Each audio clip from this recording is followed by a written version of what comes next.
everybody, my name is Kelsey. There's a hair on me and I can feel it.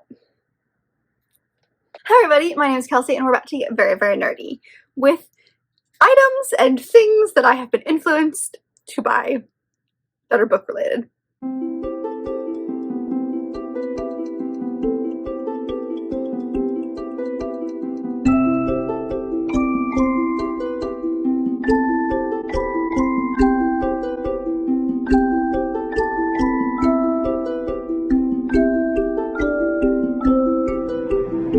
About you guys, but I am very easily influenced by ads and things online. Not always, but sometimes. And so I thought it would be kind of fun to accumulate a little bit of a list of things that I have picked up or purchased in the last few years that are specifically book related. Things that I may have at one point been like, there's no way, that doesn't make any sense. Why would I buy that? Not all of them, but some of them. So this is really just like a hodgepodge list. I will leave links to everything down below if I can remember and find the link of where it came from. Some of these are indie companies, so I don't exactly remember a lot of things, but some of these did come from Amazon and so if I remember everything, I will leave it linked down below if you'd like to check it out yourself.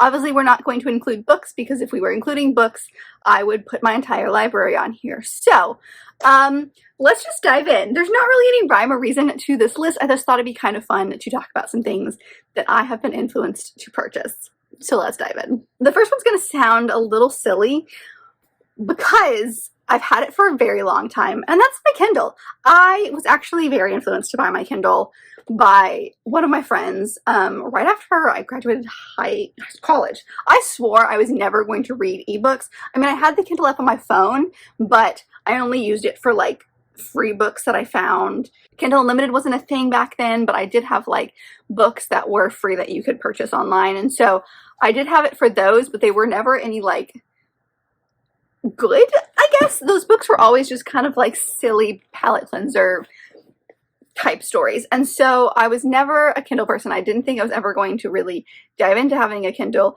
and then there was a sale on Amazon and I purchased it, and I got this relatively soon, I think after I started my BookTube channel, so it's probably been about 5 years since I got this, and I use it all the time now. It's my go-to when I go on vacation. It is really nice for, I like to have, if I'm reading a book, I like to have it in all forms. So I like having the audiobook, I like having the ebook so I can take it on the go if I need to, and I also like having the physical book. So I always use my ebooks from my library. So the Libby app, which has ebooks, has been crazy helpful. I love that about it.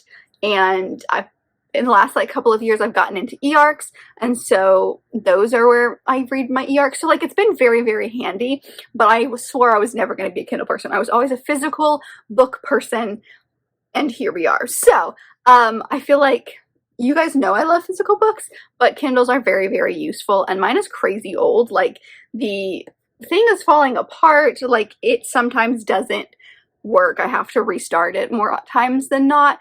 It's old, so I don't know, is it Paperwhite, if that is at all something you wanted to know, but it's been a while, and it works great. I don't need a new one. It still works just fine. So yeah, I was definitely influenced to buy a Kindle.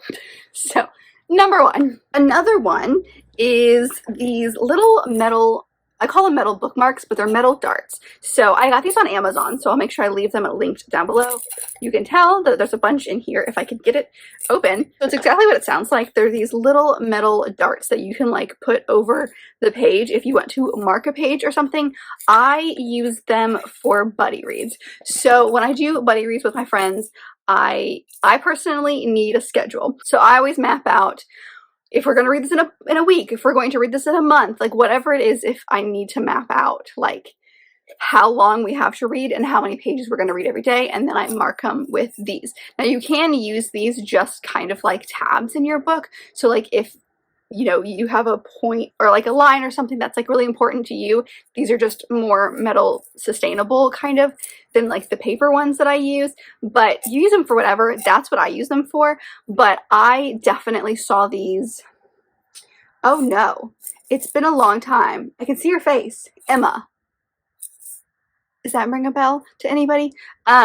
I saw them on her channel, and so I will leave her links down below, but I think she uses them primarily to mark important passages and things. I use them for buddy reads, but I definitely would not have picked these up any other time, but I realized that I was marking things for buddy reads and like using a lot of using tabs that I needed to use for other things, so I got these instead, and they have been amazing, and I really love them, and I'm pretty sure that I still have books on my shelves that have some of them in them because I marked them for me. So it helps me, but I definitely have these book darts because of people online. Another one is, I guess, book subscriptions in general. I was definitely influenced to pick up Fairy Loot and Book of the Month. Those are two things that Fairy Loot I've had for a while. Like, I had it and then I stopped it for a while and then I had it again. So I love Fairy Loot. I love their books. I think they're stunning and beautiful, and if you are a fantasy lover and you like beautiful books, they are the place to go, especially because now they do book only. So if you are someone who doesn't like the actual subscription boxes, then you can have just the book, and that's great. So I would say just subscription boxes in general. I love Fairy Loot and Book of the Month. Fairy Loot, I don't remember why I started, I don't know, I don't remember, it's been such a long time, who turned me on to them, but probably just seeing everybody have them online. And then Book of the Month is something that I've been seeing a lot recently, but it's definitely my aunt who kind of turned me on to them. I've seen them a lot of places, but I was like, it's not worth it. And then she had one of those, get a friend to do it and it'll be like half price. And so I decided to give it a shot, and then I've got quite a few on my shelves. What I love about Book of the Month specifically is that you can skip months if you are not feeling any of the books. You don't have to, which I find very helpful because I am a very picky person. So I have Book of the Month on here as this one, but I guess just subscription boxes I definitely have been influenced by, because the entire book community, I think, loves subscription boxes and just anything like that. This one is very specific. I was gonna say just shirts and merch in general, but I think all of us book people love having merch, and I love having a shirt that is so specific that it just looks like a fun design unless you know what it's about. But I have a very specific shirt in mind, and that is my Fourth Wing shirt. You can blame my friend Lauren. She found an indie store who did it, so I'll leave them linked down below. But I would definitely worn it before, but it is this Basgiath War College shirt. It's just the front. It's super, super soft. It's just a t-shirt. It's fun.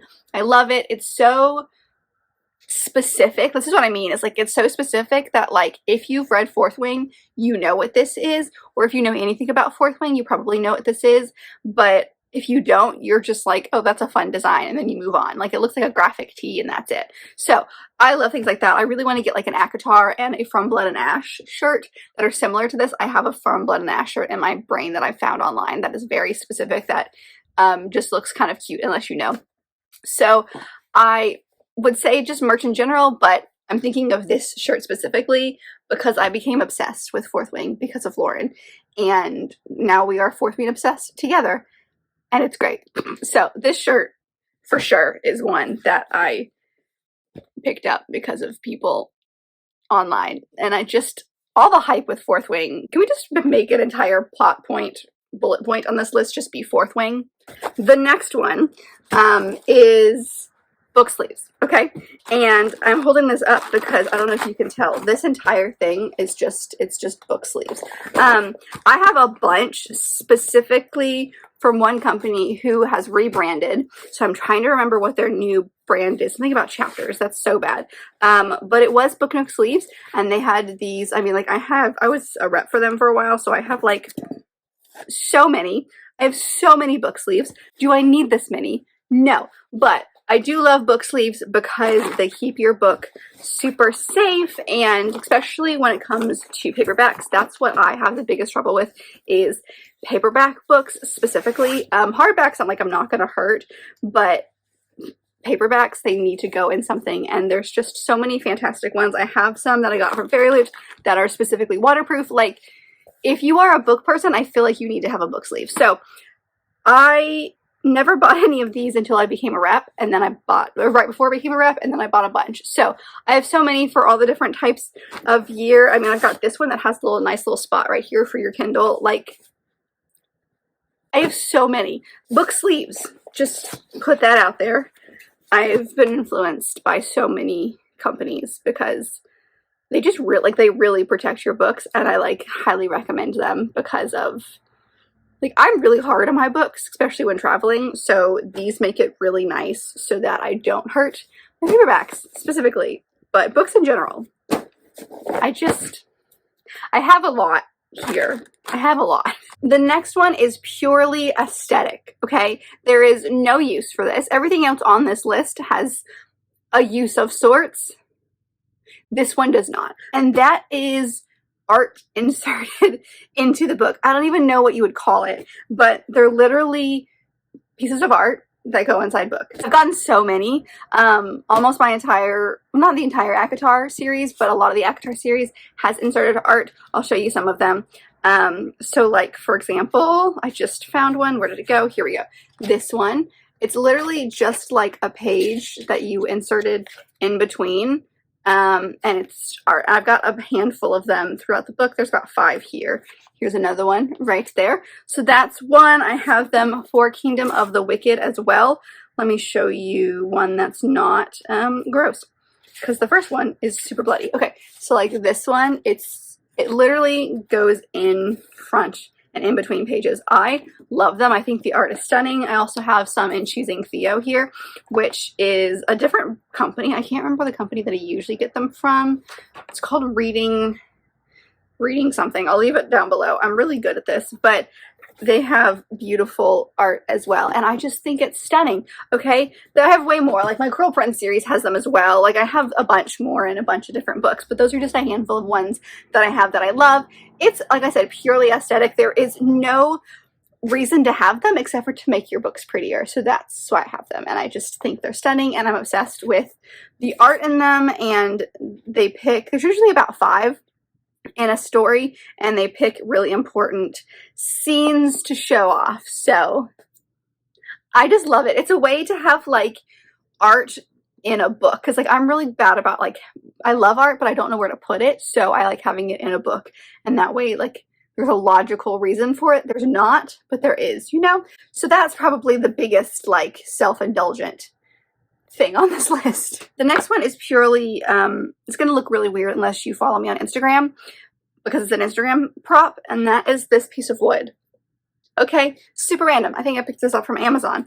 When I was really getting into Bookstagram, I was trying to figure out what was really popular and what made other people's photos super photogenic and artsy, and I wanted to do things like that. And I noticed in almost everyone's photos, they had some sort of something that the book was on, and I found a lot of wood boards. So this one is quite literally just a slock of wood. Like I literally, every time I pick it up, parts of the bark fall off. So it's a real piece of wood, but it's exactly what it sounds like. I literally just sit it down and I put pictures on it. Like I'll pop up a few if you'd like to see them if you're not on my Instagram, but I use it as a prop. And there's many other things that I have that I use as props as well. But this one was purely because I saw a bunch of people have something similar to this, and I wanted something just to kickstart my artsy side of my Bookstagram, and I didn't really know where to start, but I felt like this was a good one, and I've used it in almost every single photo. Not all of them,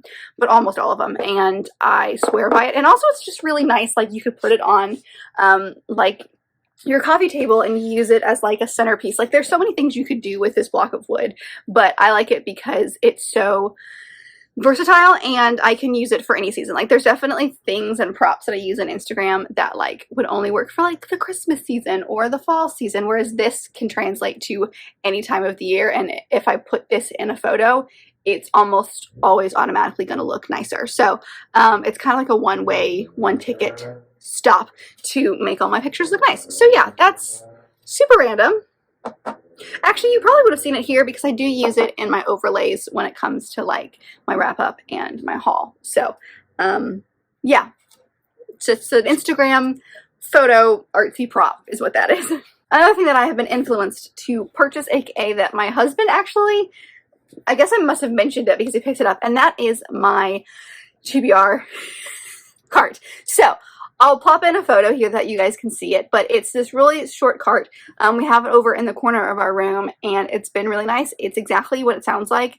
I have a few things on there, like as you can see, I have a TBR cart thing that my husband got me. I've got some random magnets and stuff on there. What this has become the catch-all. So the top shelf is my TBR. That's where every single month when I do my TBR basket, it goes on the top shelf. And then the second shelf is half books that my husband has that he's either in the middle of reading, wants to read, is kind of his TBR. It's kind of a hodgepodge for him. And then the bottom shelf is kind of a catch-all, and that has become my Instagram props. So there are flowers, there are things like I was mentioning earlier, there are things like there's little ornaments that I would use for Christmas, there's some pumpkins that I would use for a fall time, some books and candles that look more witchy for fall, like things like that. But it's kind of my catch-all. Anything that could and possibly would be used for Instagram pop goes there. So it's not exactly what everyone else would use it for, because like I think when people think of their TBR carts, they literally think of their entire TBR going on that cart. That's not how I work, because it's just overwhelming. My entire TBR would not fit on that cart. And also, like, I don't have shelves that separate read and unread books. I just know by looking at my shelves which books I've read and which books I haven't. And there are, it's organized by genre as well. So I don't really want to separate unread and read books. So they all are together. So this kind of separates what I'm planning for that month specifically. So I really enjoyed that element of it. But it was not something that I ever thought that I needed, and I probably could survive without it. But now that I have it, it's very helpful and I like it. And it just kind of sits in the corner and holds my plans for the month, and I very much enjoy it. And then the last thing that I have on this list that I can think of, I mean, there's way more on this list that I could use, but like some things were gifted, and so I'm not sure I could say that I was influenced to have them. But the thing that I've added most recently as far as something that I've picked up is something that I haven't even used yet, okay? And that is highlighters. I'm throwing them. So these are a couple of different sets of highlighters. I'll leave them linked below. It's actually one of my really close friends who highlights her books and suggested these, and I really like them. So I noticed when I was reading this summer, when I was rereading ACOTAR and when I was reading Fourth Wing, I had them on my Kindle, and I noticed that not only was I tabbing a bunch, I was highlighting the crap out of my Kindle books. And I realized I wanted to do that with my physical books. Like, the more that I read ACOTAR, the more that I really just wanted to mark it up. And I've never ever wanted to do that. I am not someone who likes to annotate. I've always loved highlighting things. Like, if you ran into anybody that knew me from high school, you would know I would highlight my notes that I would take in class, and I would like separate, like I was very into organizing everything. So highlighting and me, that is not an uncommon thing, but highlighting in a book, unless it was a textbook for school, I never wanted to do it. But with being obsessed with ACOTAR and things like that, I want to. Like, I have so many copies. For example, I have so many copies of Pride and Prejudice because, hi, I'm a Austen fangirly. I want to take one of those copies that I have and mark the crap out of it, because there's definitely some lines that I love so much, but I only have these really pristine, beautiful copies, and I want to take one of them and completely destroy it. So I love that idea. So I think it'd be really fun to like be able to give, like, if someone wanted to borrow a book, then you could be like, hey, so I highlighted the crap out of this, and like they could see the things that were important to you. And so it's a lot of dialogue that I want to highlight, but I have so many that I keep throwing around because I want them to match the tabs. The tabs in my books, which I don't know if you guys are familiar, but when I tab my books, I have a bunch of different colors and they all mean something. So I wanted to get these tabs, or these highlighters, to match those. So I used green, blue, pink, yellow, red, purple, and orange. And so I think all of those colors are in here in some way, and they all mean something different. Like, for example, just to give you an example, yellow means it's a funny moment or a funny line. Orange is a line that I want to remember, but it's specifically related to the romance. Green is just a line that I want to remember, or dialogue I want to remember. Blue is there something like plot or world building that I want to remember, things like that. Red, pink, and purple are all romance scenes, whether it's cute, a kiss, or more. So I have a reason for all of those colors, and so that's why I have this. I don't have a red, but I have this brown that I think will work. So I haven't done this yet. I really my plan is to sit down one day and tab and highlight Fourth Wing and transfer all of the tabs that I have from my Kindle into my physical book, and it just hasn't happened yet. So I haven't actually used them yet. They're in my lovely little Pride and Prejudice bag that another friend of mine gave me. So I haven't used them yet, but they're my newest purchase because I know a lot of people who annotate their books, and I just think it looks really cool and really pretty. And these books meant a lot to me, and I want to highlight them to show that. So one of these days I'll actually do that. But that is, I think, the most recent addition when it comes to being influenced, because yes, I've been influenced by Bookstagram, but it was specifically one of my friends who told me about those specifically. So that's really about it for right now. I'm sure I could think of more if I really thought hard about it. But that's what I've got for you guys today. So I hope you enjoyed just a couple of random things that I have picked up because of the Bookstagram, Bookish community, friends, whatever it is, but they're all book related. I hope that you enjoyed. Let me know if you have items like this that you are influenced to buy. Let me know what they are if I haven't mentioned them in this video, or if you are a fan of tabs, highlighters. Well, you know, something I mentioned in this video. Let me know what your favorite brand item, whatever it is. Let me know your thoughts. I just want to know, because I know I'm not the only one who's influenced to buy things. I need to know that there are other people out there who are also influenced to buy things. So tell me all the things. But if you like this video, and I very much hope that you did, don't forget to give it a big thumbs up and subscribe down below if you'd like to be part of this awesome growing family. I've also got all my social media down there, as well as other fun Bookish links, so be sure to check all that out, and I'll see you guys in my next video. Bye!